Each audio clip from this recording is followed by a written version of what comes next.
আমার সেই গল্পটা এখনো শেষ হয়নি।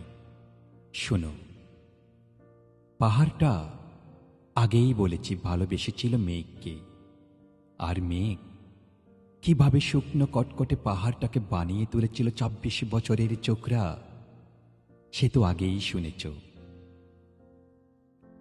সেদিন ছিল পাহাড়টার জন্মদিন। পাহাড় মেঘকে বললে, আজ তুমি লাল শাড়ি পরে আসবে। মেঘ পাহাড়কে বললে, আজ তোমাকে স্নান করিয়ে দেব চন্দন জলে। ভালোবাসলে নারীরা হয়ে যায় নরম নদী, পুরুষেরা জ্বলন্ত কাঠ। সেইভাবেই মেঘ ছিল পাহাড়ের আলিঙ্গনের আগুনে, পাহাড় ছিল মেঘের ঢেউ জলে। হঠাৎ আকাশ জুড়ে বেজে উঠল জ্বরের জগজম্প। জাকরা চুল উড়িয়ে চিন্তায়ের ভঙ্গিতে ছুটে এলো এক ঝাঁক হাওয়া। মেঘের আঁচলে টান মেরে বললে, ওঠ চড়ি, তোর বিয়ে।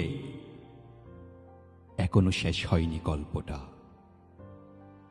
বজ্রের সঙ্গে মেঘের বিয়েটা হয়ে গেল ঠিকই, কিন্তু পাহাড়কে সে কোনোদিনেই ভুলতে পারল না। বিশ্বাস না হয় তো চিরে দেখতে পারো পাহাড়টার হাড় পাথর। ভিতরে তৈ তৈ করছে শত ঝর্ণার জল।